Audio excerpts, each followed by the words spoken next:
Bien, en esta ocasión nosotros vamos a continuar con la exposición de este texto de Václav Havel, que se titula El poder de los sin poder. Entonces, estamos viendo cómo él básicamente está haciendo una crítica muy profunda de la diferencia que hay entre el poder post-totalitario, que es en el que vivimos, y el poder totalitario tradicional, ¿no? En síntesis, como para retomar la cuestión, nada más mencionar que el poder totalitario era, digamos, el poder políticamente localizable. Por ejemplo, aquel poder que se exhibía en un partido político en particular, el cual se exponía a ser derribado. Lo que menciona Havel es que ahora vivimos en el sistema post-totalitario. ¿Cuál es la diferencia central? Que ahora lo que se experimenta es que el poder, digamos, de este sistema post-totalitario ya no es enteramente político, sino que es un fenómeno social. Dicho de otra manera, que lo que está mal somos nosotros, como seres humanos. Entonces, este es, digamos, como el análisis que lo va haciendo, y por eso va a decir, por ejemplo, que la eventual autoarticulación política de claridad y coherencia con plena conciencia de los movimientos nacidos de este trasfondo prepolítico es algo que nace de una instancia más bien secundaria, como consecuencia de la confrontación a la que de hecho conducen. Esta conducción se traduce pues en un sentido robusto de solidaridad entre los grupos más dispares, o sea, decir la verdad y vivir en la verdad. Entonces, hoy en día tal parece que aquello que logra dar como un sentido de solidaridad realmente articulado, realmente consistente, es precisamente la convicción de decir la verdad y vivir en la verdad. O sea, la coherencia entre lo que decimos y lo que vivimos. De tal manera que, como escribió Jan Patočka antes de morir, quien fue encarcelado precisamente y murió durante una de estas torturas en los interrogatorios, es que hay cosas por las que vale la pena sufrir. Y aquí es cuando también nos cae el 20 sobre algo fundamental, que en la vida, en efecto, hay cosas por las que vale la pena sufrir. ¿Qué es lo que vamos a sufrir? Incomprensión, rechazo, persecución, etcétera, que por lo regular trae consigo precisamente la verdad. Por ejemplo, si vivimos en un ámbito donde lo que predomina es la corrupción y yo de repente quiero salirme del sistema, es obvio que voy a sufrir las consecuencias de este gesto. Todos se me van a ir encima. ¿Por qué? Porque es la dinámica que se mueve. Entonces, somos nosotros mismos los que estaremos fomentando esta destrucción. Entonces, lo que vemos es que en realidad esta convicción de que hay cosas por las que vale la pena sufrir es lo que conduce a los individuos a una solidaridad realmente profunda, sea, digamos, la postura que asuman o bien sea, digamos, las convicciones que transmitan. Entonces, es justo a través de la esfera secreta. ¿Y qué es la esfera secreta? Este aspecto más íntimo de la conciencia, que emerge este poder tan peligroso para el sistema post-totalitario. Porque lo que busca el sistema post-totalitario es que ninguno de nosotros se rebele ante esta sumisión. Dicho de otra manera, en el sistema post-totalitario lo que se busca siempre mantener es que vivamos sometidos a las exigencias de la mentira y del error, de la vida en la mentira. Entonces, que una conciencia se despierte es, digamos, como el peor atentado contra este sistema. ¿Por qué? Porque cuando esto se da, el individuo acepta sufrir por algo más grande que compromete el sentido de su propia vida. O sea, finalmente ya no se queda limitado a sus propias conveniencias o bien a sus propias comodidades. Pensemos nosotros cuántas veces nos hemos quedado callados ante ciertas circunstancias llenas de injusticia con tal de no tener ningún tipo de incomodidad. Aquí sí nosotros deberíamos de plantearnos una pregunta como la que se hiciera Solzhenitsyn al inicio del archipiélago Gulag, y es ¿por qué me callé? ¿Por qué me callé? Este silencio lo único que hace es volvernos cómplices a sí mismo del sistema posttotalitario, o sea, de este sistema de mentira, de error, de equivocación y por ende también de corrupción, es decir, de violencia y muerte. Entonces, cuando nosotros nos comprometemos con ese sentido trascendente, en el cual vemos que hay cosas por las cuales vale la pena sufrir, vencemos todas las resistencias, tanto internas como externas, del ámbito de dominación. Eso es precisamente lo que el sistema no permite. Por ejemplo, si estuviéramos trabajando en una oficina gubernamental donde se expiden placas, vamos a suponer, ¿no? Y para la obtención de las placas es necesario dar una mordida, o sea, finalmente, ¿no? Entrar con un dinero para seguir promoviendo la corrupción, y yo decidiera no formar parte del juego, yo voy a sufrir las consecuencias. La exclusión, el rechazo, etc. Entonces nos lleva finalmente a darnos cuenta que la dominación, y esto es lo más peculiar de este sistema posttotalitario, es que ya no nos viene impuesta de algo exterior. Por ejemplo, como ocurría con las antiguas dictaduras, ¿no? El dictador impone sus determinaciones. Ahora ya no. No hay un poder políticamente localizable que nos imponga esta dominación. Somos nosotros mismos los que nos imponemos entre nosotros el permanecer siempre bajo el yugo de esta dominación. O sea, finalmente que estemos subyugados justamente unos a otros al error. De tal manera que aparece la noción de la política. ¿Por qué? Porque en la sociedad posttotalitaria está prohibida toda vida política. Fíjense, ¿qué significa una vida política? ¿O por qué está prohibida? Porque no hay la posibilidad de expresarse abiertamente y mucho menos de organizarse políticamente. Hoy no hay la posibilidad de que realmente yo me exprese de manera netamente abierta, porque habrá intereses con los cuales entre en conflicto y por lo tanto no se me permita, ¿no?, organizarme de manera realmente independiente. Por ejemplo, seamos sinceros, hoy en día en el mundo entero, prácticamente la mayoría del mundo, la configuración política de los países toma en cuenta que hay diversos partidos: derecha, izquierda, ultraderecha, centro, centroizquierda, centroderecha, etc. Pero para que yo realmente pueda formar mi partido político, tengo que ajustarme a la dominación ya de este sistema establecido. Si no, yo no voy a poder ser parte de este juego. Podrá ser que mi partido se llame PTT, cucucú, jajaja, fififi, fafafa.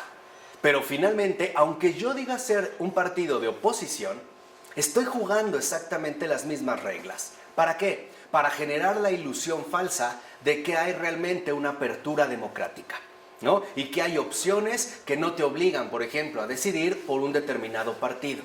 Esta es la convicción popular que tenemos cuando decimos que cualquier partido es lo mismo. Que finalmente podré presentarme como alguien de oposición, pero las reglas de juego siguen siendo exactamente las mismas.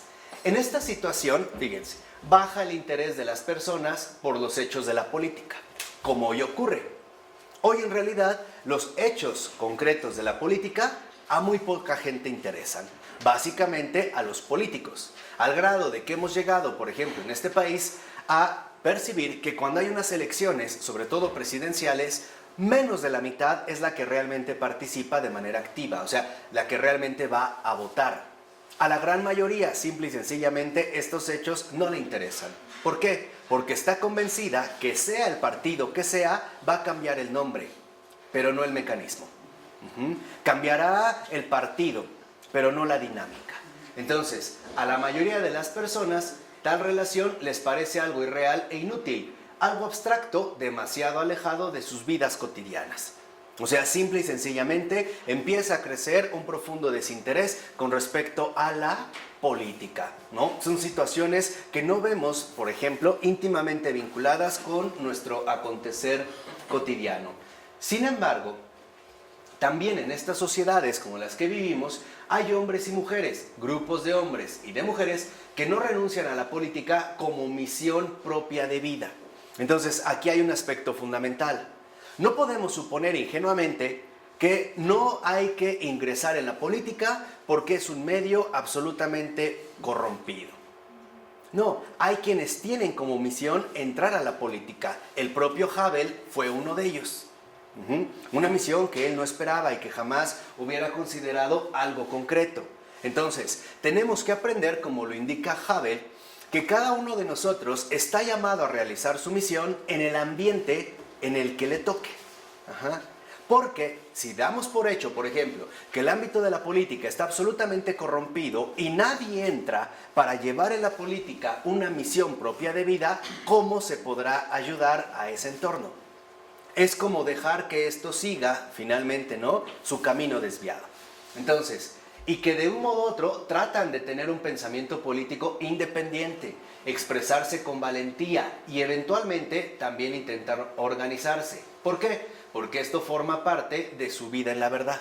Por ejemplo, hoy este fenómeno, donde también se ven, ¿no?, como atisbos de esta misión propia de vida, incluso en el ámbito de la política, que busca expresarse con valentía, mantener un pensamiento fundamentado e independiente y, ¿por qué no?, también llegar a una organización, se puede ver a través de la multitud de blogs que hay en la red.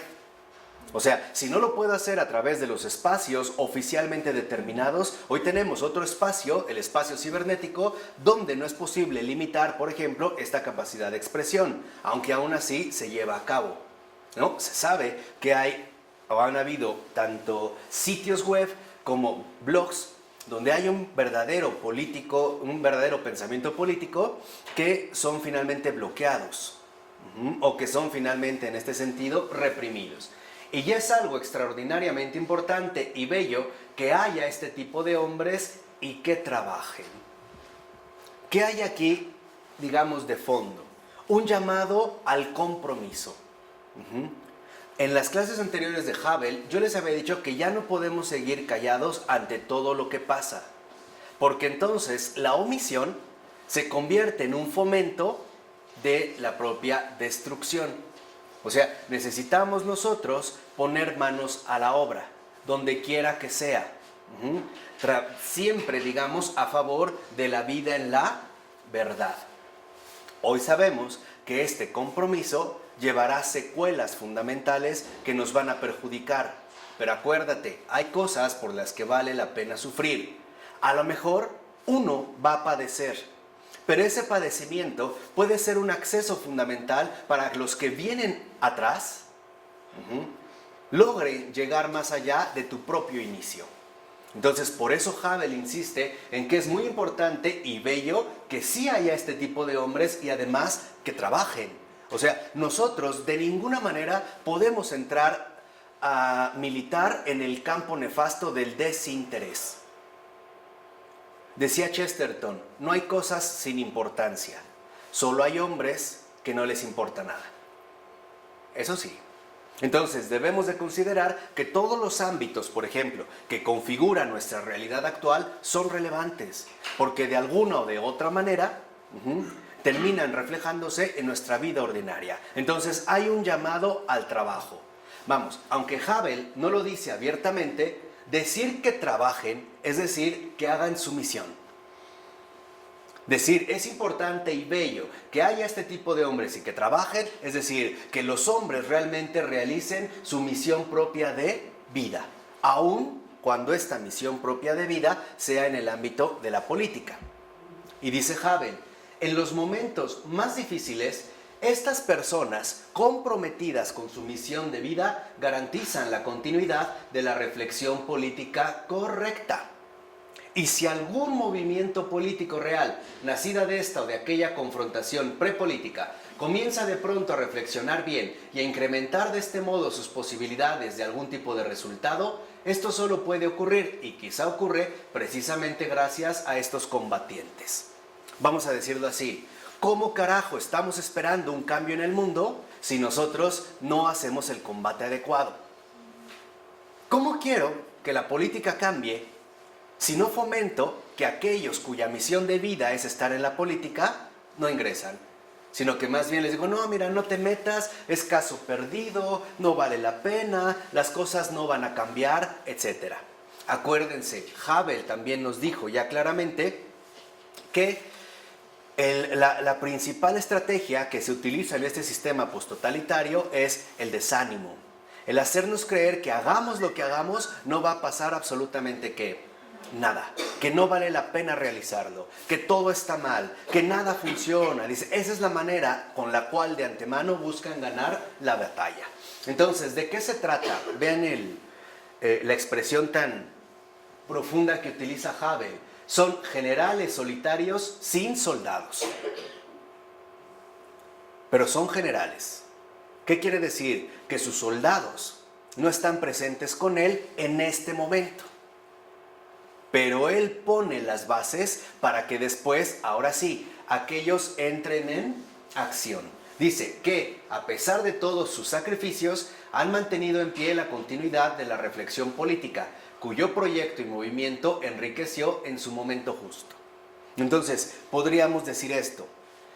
Necesitamos reconocer que allá en el ámbito donde estemos, el educativo, el político, el económico, el comercial, el social, el que quieras, estamos llamados precisamente a manifestarnos como generales solitarios, sin soldados.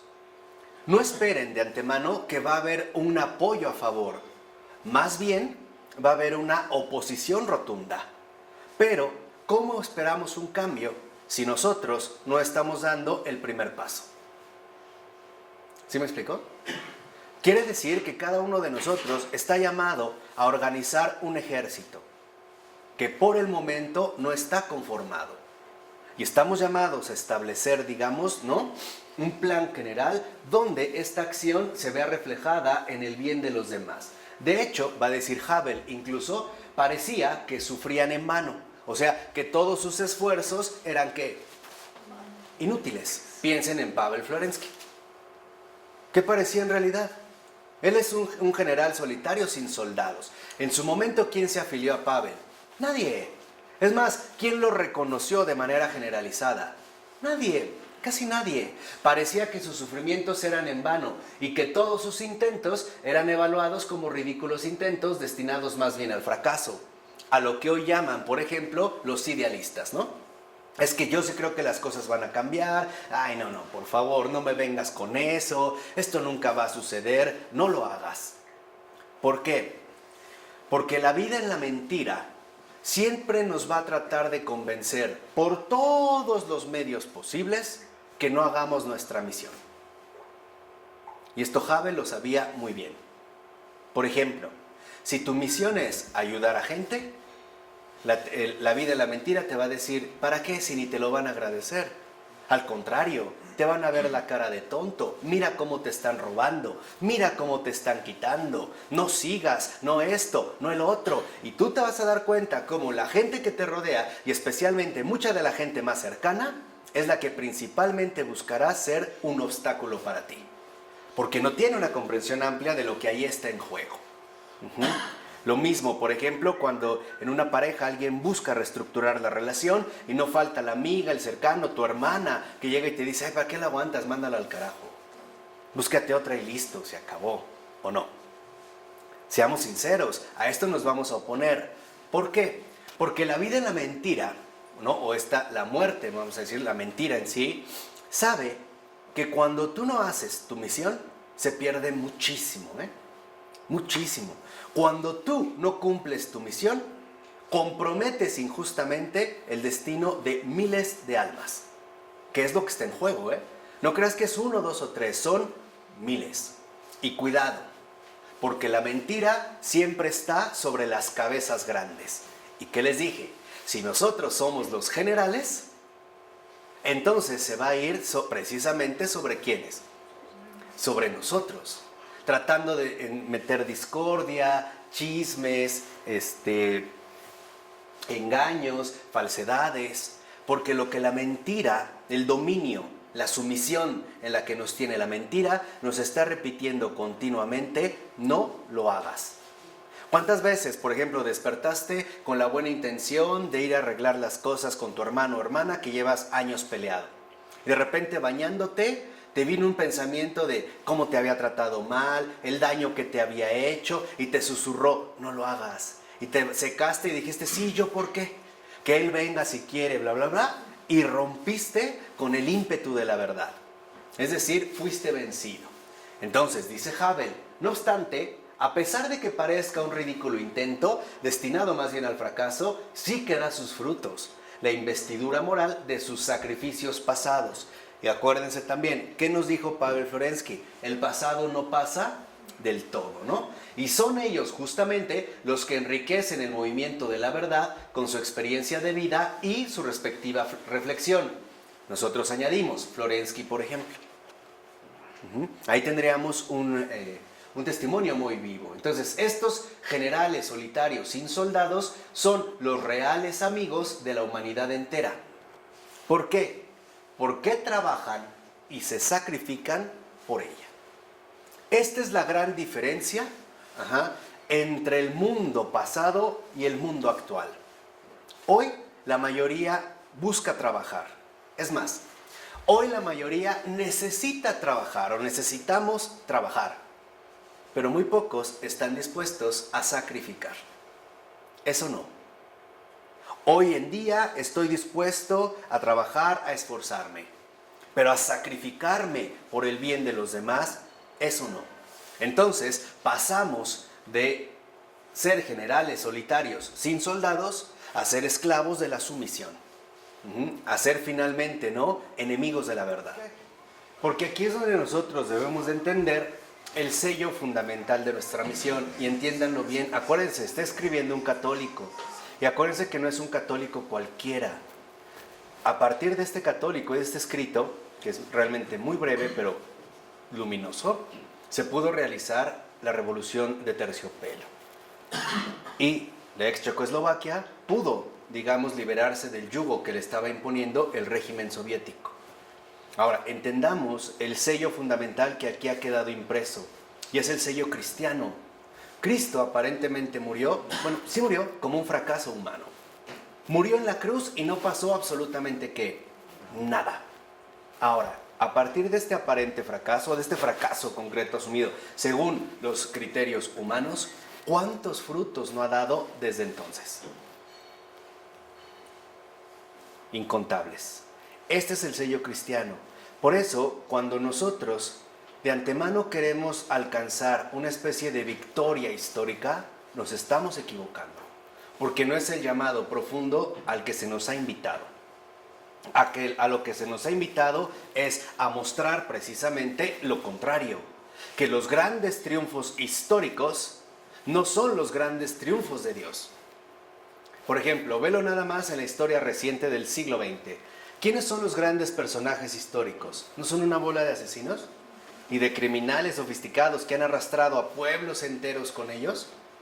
Esto es lo que queremos. ¿No es este el reconocimiento que da la historia? En esta historia, digamos, hecha, ¿no?, con monumentos continuos al terror. Pongamos un ejemplo muy sencillo. ¿Cuántos libros nos han escrito sobre Stalin, Napoleón, etcétera? Hitler. Libros y libros. ¿Cuántos libros se han escrito, por ejemplo, de Anacleto González Flores? Y es mexicano, y es santo. ¿Quién lo conoce? ¿Cuánta literatura hay de Jardini? Este santo libanés, ¿no? ¿Cuánta literatura hay de él? ¿Cuánta? Jardini. Ah, Jardini. ¿Cuánta? O Rafka, ¿no? Rafka. Probablemente en el Líbano habrá algo, pero no creo que haya mucha literatura. ¿Por qué? Porque aquí lo que tenemos que reconocer es que los criterios fundamentales aquí, que hoy en día se necesitan, son dos: trabajar y sacrificarse. Este es el punto. ¿Por qué? Porque debemos de reconocer que, en efecto, aquellos que han promovido el avance del mundo por el camino correcto siempre han sido las víctimas, y las víctimas son justamente los inocentes. Aquellos que no buscaban, digamos, obtener un reconocimiento, sino el amor a la verdad. Ahora, ellos no sufrieron una grave enfermedad crónica, a saber, la corta inteligencia con respecto a la peculiaridad histórica del sistema posttotalitario en tanto realidad sociopolítica, o sea, el desconocimiento fatal del mundo en el cual estamos viviendo ahora. O sea, dicho de otra manera, este tipo de personas no obraron con una ingenua irrealidad, sino que, superando la indiferencia y las diversas apariencias del sistema, asumieron más bien una responsabilidad superior que vence tanto a la desmoralización como a la evasión irresponsable. Entonces vean aquí cómo también se manifiestan en esta descripción sociopolítica tres rasgos centrales. La primera es que nosotros a veces somos víctimas ordinarias de la indiferencia. Por ejemplo, decir que simple y sencillamente eso no me interesa. Y la indiferencia también nos va arrastrando poco a poco a la apatía. ¿Qué me importa lo que vaya ocurriendo, lo que sucedió? Fueron estos estudiantes, esta persona, bueno, a mí que yo ni los conocía, sin darme cuenta que yo también formo parte de esta misma ¿qué? Sociedad. Segunda, esta indiferencia también nos lleva a veces a entrar a formar parte de la desmoralización, que es lo que les decía, ¿para qué, hombre? Nada va a cambiar, tú sigue el juego, no lo intentes, no lo hagas, no lo realices, ve todo lo que va a suceder. No el propio demonio a Jesús en Getsemaní le mostró toda la ingratitud que iba a recibir de parte del hombre y le hacía pasar todos estos pecados, y lo único que le decía era, ¿va a valer la pena? Mira cómo te van a pagar. Otra vez, no lo que. No lo hagas. No lo hagas. Hasta el último, en la cruz, la última tentación fuerte que recibe Jesús, ¿no? Ayuno abajo y le dice, si eres el Hijo de Dios, ¿qué? Bájate. O sea, no lo que, no lo hagas. Aún así en el último, hasta el último momento va a ser un no lo hagas. Bueno, hasta gestas, ¿no? Está el ladrón a la derecha, lo empieza nuevamente a ¿qué? A desanimar, o sea, no lo que, no lo hagas. ¿Cuántas veces cuando realmente inicias una misión, no lo hagas, se puede presentar de manera exterior o interior? Por ejemplo, tienes que dar una conferencia en tal lugar y hay un accidente, se descompuso tal lado, no puedes llegar, no puedes cruzar, o una llamada, o una situación distinta, o una enfermedad de gripa, o pensamientos angustiosos, o viene una diarrea, o náuseas, o empezó a llover, o te fracturaste el tobillo. O sea, es un no lo hagas. Y la razón es muy sencilla, porque si lo haces, hay salvación. Por eso. Si lo haces, hay salvación. Ahí hay en juego mucho, Por eso tampoco podemos ser partícipes de la evasión irresponsable. Por eso les decía, no podemos seguir callados ante todo lo que ocurre. Por eso también es que hemos comenzado a estudiar a René Girard. Entonces, es fundamental que nosotros demos un paso fundamental a una responsabilidad superior. Porque lo que está de por medio no es solo mi bienestar, es la humanidad entera. Acuérdense, nuestra vida está llamada a repercutir en los demás, de una o de otra ¿qué? Manera. De una o de otra manera. Y como hemos perdido de vista que somos seres vinculados, somos seres que estamos en contacto unos con otros, nos guste o no, nos hemos ido con la fantasmagoría moderna de que soy un individuo aislado cuya vida no repercute absolutamente ¿qué? En nadie. Pongamos un ejemplo. Voy en la calle con mi esposa discutiendo, me enojo y le doy un cachetadón. Y de repente yo no me fijé, nunca vi que allí en la esquinita había un niño de 5 años viéndolo todo. Yo no lo vi, nunca lo vi, no lo conocí, no supe su nombre. Pero esto va a repercutir de una o de otra manera en ese niño o no. Sí, ¿y solo se va a quedar en este niño? No.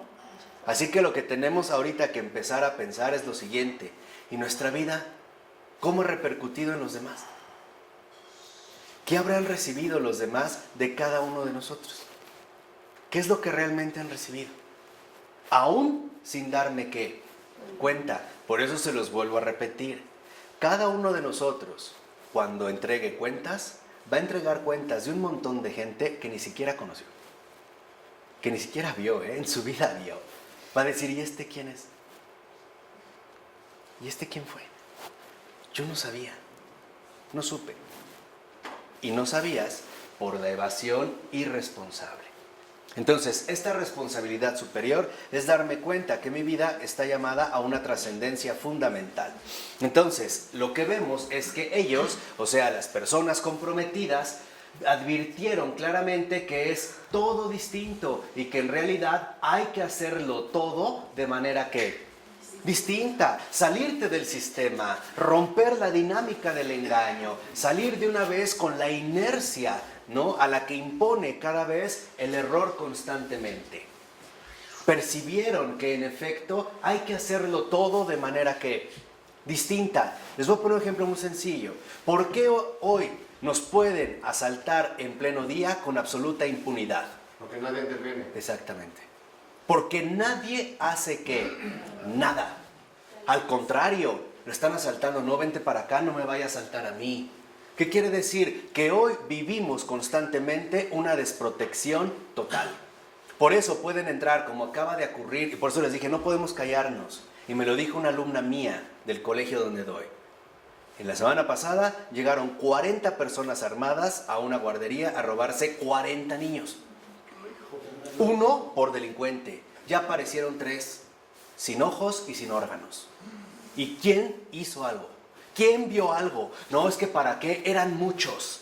Siempre la intención de no lo hagas. Pero si nosotros viéramos a la primera que uno está siendo agredido de la manera que sea y todos reaccionáramos, ¿quién se atrevería a ponernos una mano encima? Nadie. Por eso hoy, de verdad, tu examen de conciencia a la luz de la verdad es ¿por qué me callé? ¿Por qué me he callado? Por eso se da esta impunidad. Por eso el terror finalmente, ¿no?, gana terreno. Porque seguimos mudos, enmudecidos ante todo lo que ocurre, sin decir absolutamente nada, paralizados por el miedo, subyugados por el engaño de que me va a ir muy mal, de que nada va a cambiar, de que nada va a suceder. Caramba, y si nadie lo anuncia, ¿cómo se van a enterar? ¿Cómo se va a saber? ¿Cómo se va a llegar a los demás si nadie lo ha ¿qué? Lo ha dicho.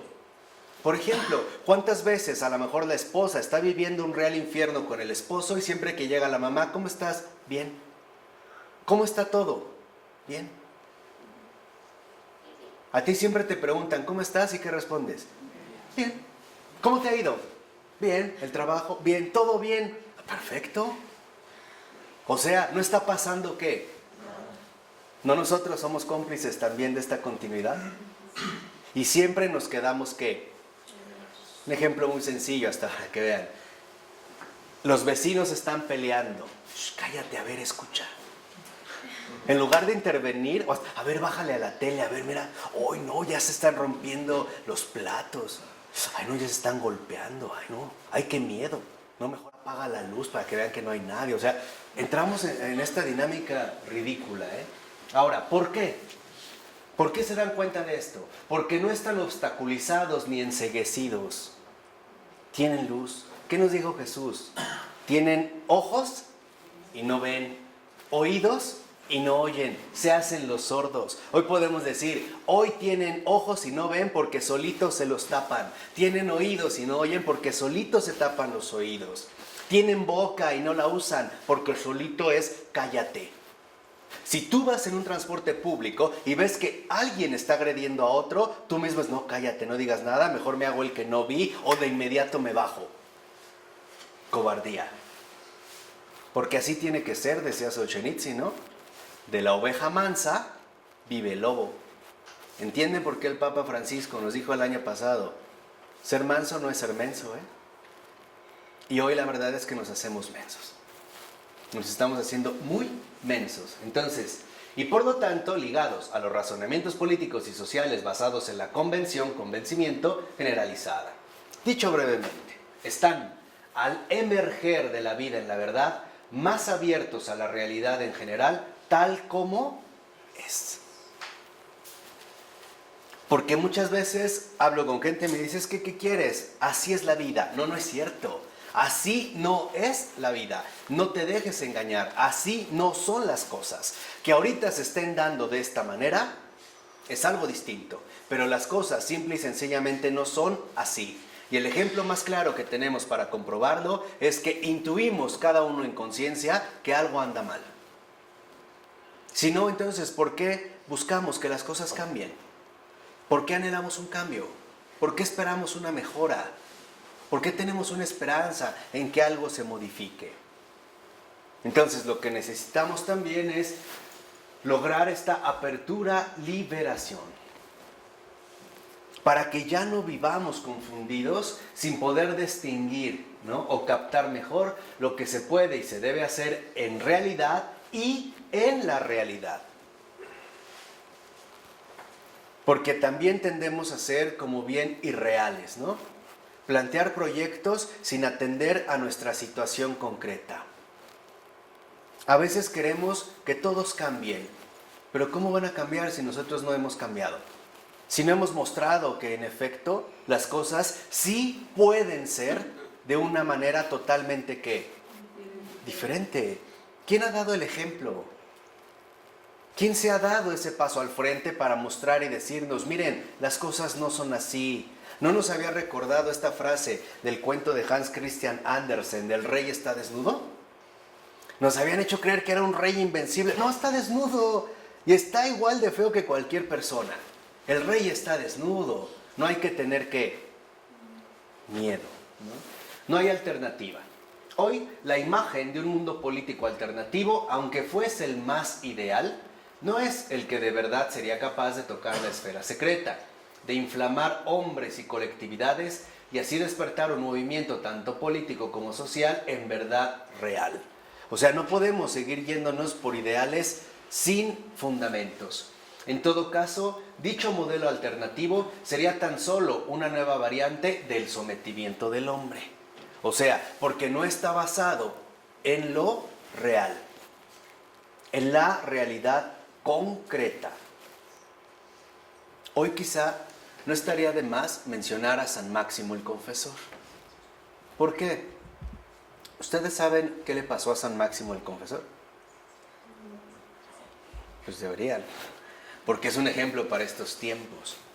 Se le llamó el Confesor porque él jamás se amedrentó en la confesión de la verdad, tanto de boca como con sus ¿qué? Escritos. Y decía, aquí hay herejía, aquí hay errores y tal. Al final, cuando lo detuvieron, le cortaron la lengua y la mano derecha. Y lo dejaron ir. ¿Realmente creen que eso fue inútil? Solo cortaron algo. Pero él sabía que había ganado todo. Y que había ganado a todos. Hoy quizá muchos también estaríamos mudos. O mancos. O cojos. O paralíticos. Y no lo estamos. Y aún así, no lo aprovechamos. Aún así, seguimos en la negligencia. Ni siquiera hemos entendido realmente los grados fundamentales por los cuales hemos llegado a esta civilización. El sacrificio de tanta gente que no se amedrentó, que no temió, que dio el paso al frente y estuvo dispuesto a sacrificarse por el bien de nosotros. ¿No es lo que nos enseñó Florensky, conservar todo lo que hemos recibido? Por ejemplo, no es en México el movimiento cristero, especialmente el encabezado por la ACJM, la Asociación Católica de la Juventud Mexicana, la que nos salvó literalmente de que se instaurara también en este país el régimen soviético. ¿Y quién habla de ellos? ¿Quién habla de estos jóvenes? Que sabemos que para que nosotros siguiéramos libres, ellos murieron. Es decir, estuvieron dispuestos a sacrificarse. Ahí es donde entraría el sacrificio, ¿no? Entonces, los que viven en un sistema posttotalitario saben ya demasiado bien que lo que cuenta no es si en el poder hay un partido o más partidos alternativos y el nombre que tienen, sino si se puede o no vivir humanamente. Eso es lo que tenemos que plantearse. ¿Para qué tantos partidos? ¿Para qué tantos nuevos partidos? ¿Para qué? Seamos sinceros, ¿de qué han servido? Nada, porque el juego es distinto. No, lo que tenemos que plantearnos es, ¿se puede o no vivir humanamente? Y seamos sinceros, en estos tiempos, ¿cómo estamos viviendo? ¿No? O sea, inhumanamente. De una manera, podríamos decir, prácticamente bestial. ¿Por qué?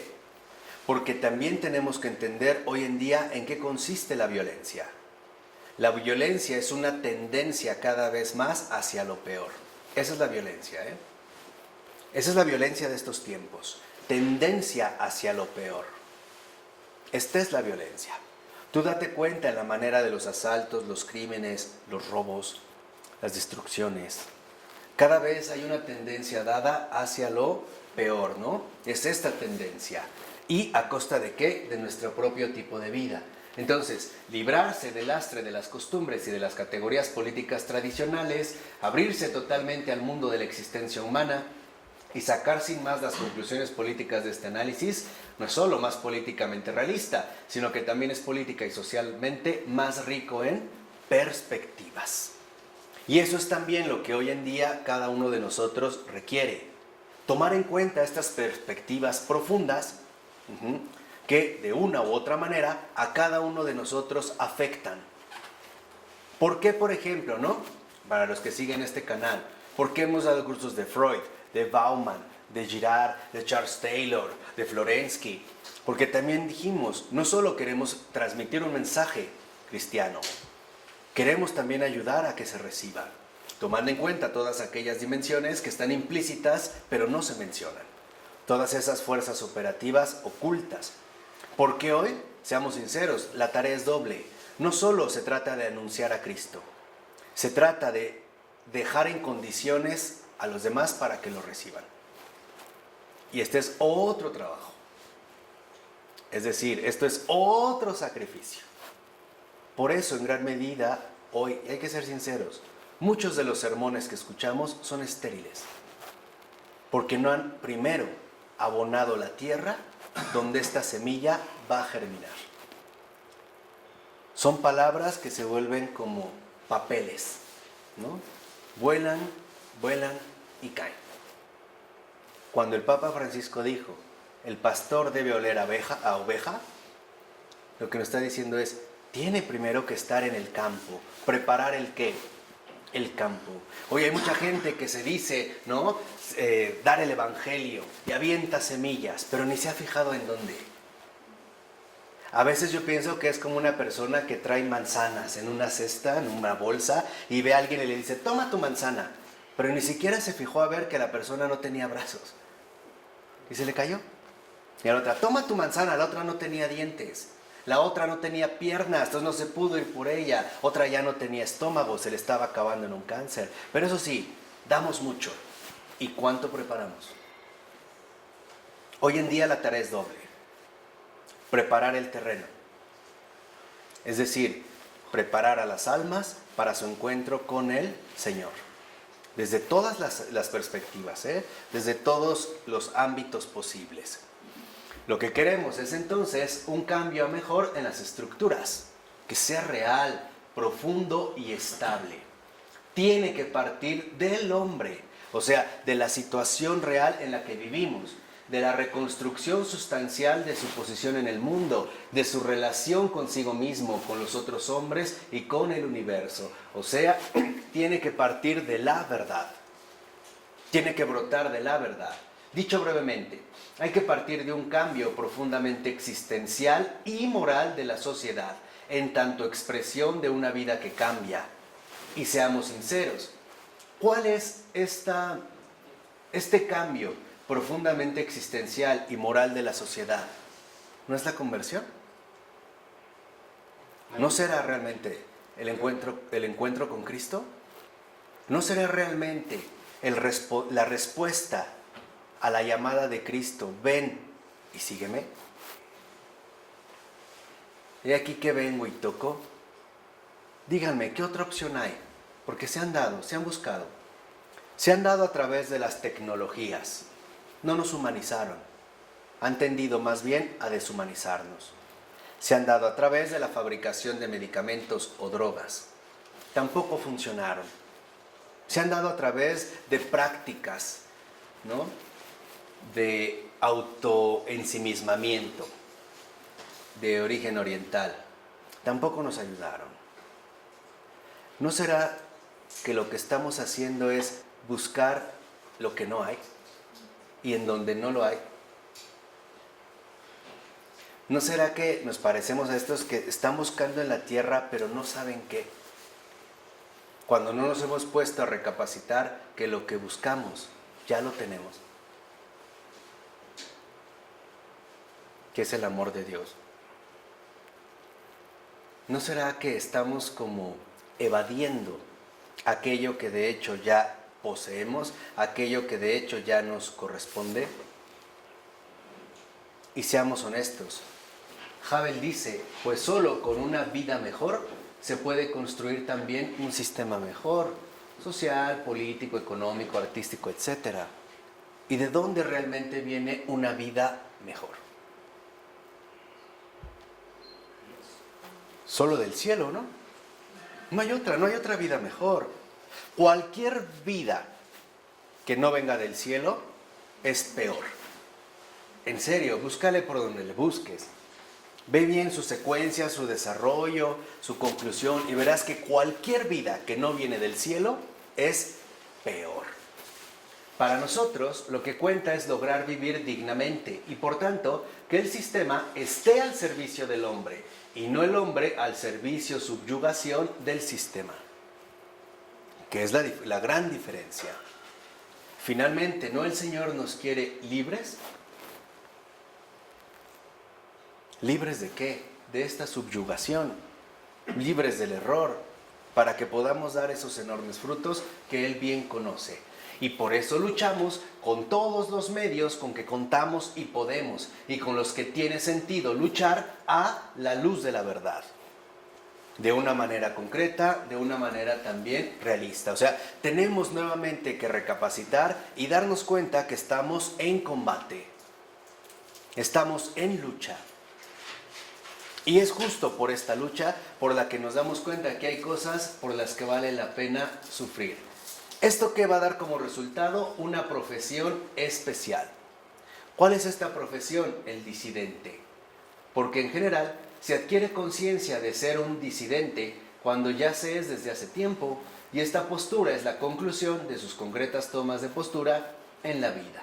En resumen, la disidencia no es una profesión cualquiera, como si entre los diversos modos más normales de vivir hubiera uno especial. Por ejemplo, primero estuve con tal partido, ahora ya me voy al partido opositor. Soy un disidente, soy de oposición. No es cierto. Estamos en el mismo juego, pero en una esquina invertida. Estamos en el mismo cuadrilátero, nada más que ahora cambiamos de lugar. Ya no estamos en este punto, ahora nos pasamos aquí. Entonces, esta disidencia, ¿no? Dice, no es una profesión, aunque uno le dedicara las 24 horas del día. Por el contrario, es, ante todo y sobre todo, una postura existencial, que por lo demás no es monopolio de los que se adornan con el título de disidente, los llamados grupos de oposición. Mentira. La disidencia en este sentido es sobre todo una postura existencial. Y el significado real de esta postura se refiere al interés por el otro. Por eso, por lo que la sociedad en su conjunto sufre, es decir, por todos los demás que no se hacen sentir. Todos aquellos que por alguna u otra razón no levantan la voz, no elevan la voz. ¿Para eso se nos ha dado voz o no? ¿Para eso se nos ha dado luz o no? Para clamar por los demás, elevar constantemente un clamor. En otra palabra, nosotros estamos llamados ahí para defender a los demás, a los que por una u otra razón no se pueden defender. Porque no pueden o porque ni siquiera se han dado cuenta de que hay algo de lo que se deben defender. En ese sentido, entonces, lo que podemos darnos cuenta es que la disidencia se interesa por todos los otros que de una manera u otra están inmersos en el poder de las tinieblas.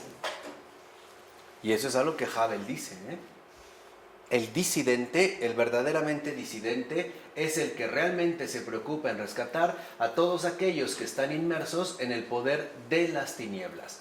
En esto consiste el poder potencial de la vida en la verdad, que se dirige ante todo a la cotidianidad humana.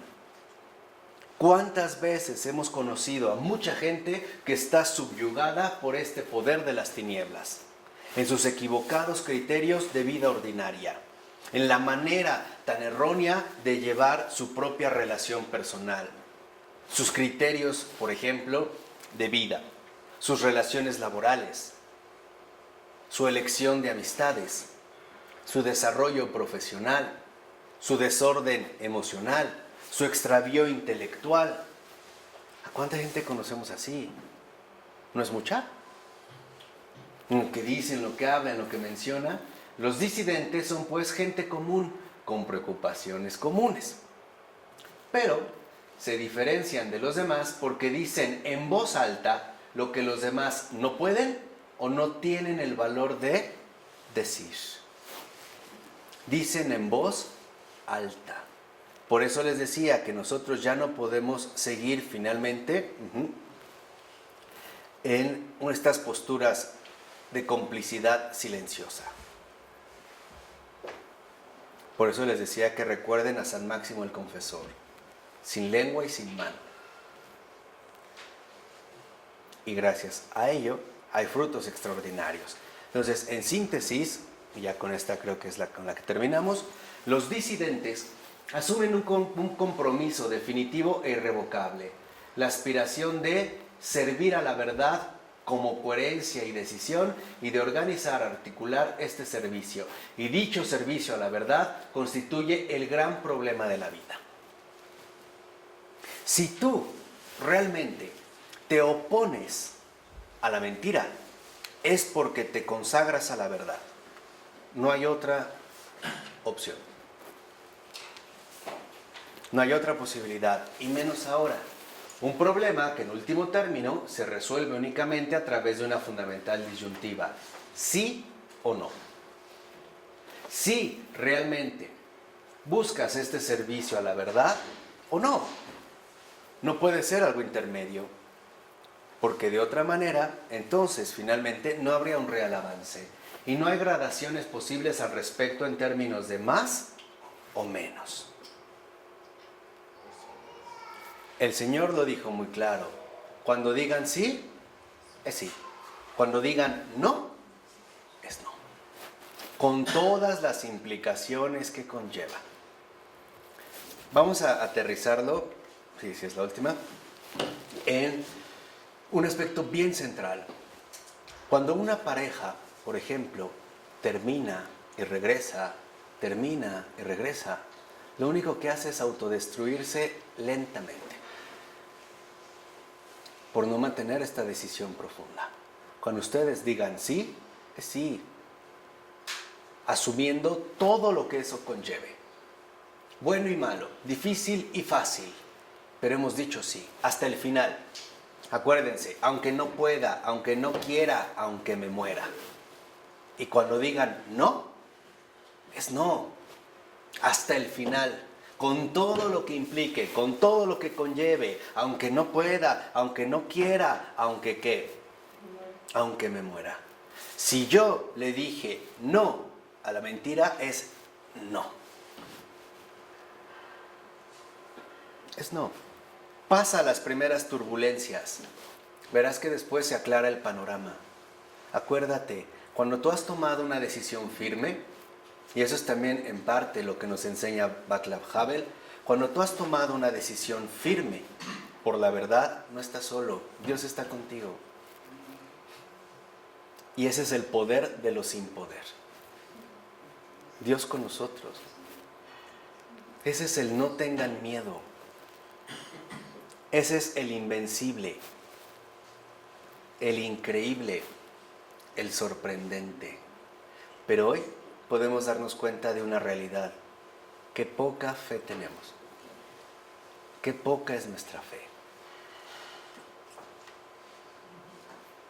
Por eso valdría la pena y también encomendarnos a las oraciones de Václav Havel, ¿no? Que ya está con el Señor, que realmente nos ayude a tomar esa decisión fundamental, a que realmente nos ayude a no temer y que sobre todo, que también interceda por nosotros para que podamos, con todo el corazón, con toda el alma, con todas nuestras fuerzas, servir a la verdad, en la vida y hasta en la muerte. Que hasta mi muerte sea por puro amor a la verdad. Porque cuando nos pongamos a servir a la verdad, la humanidad está salvada. ¿De acuerdo? En nombre del Padre, del Hijo y del Espíritu Santo. Amén.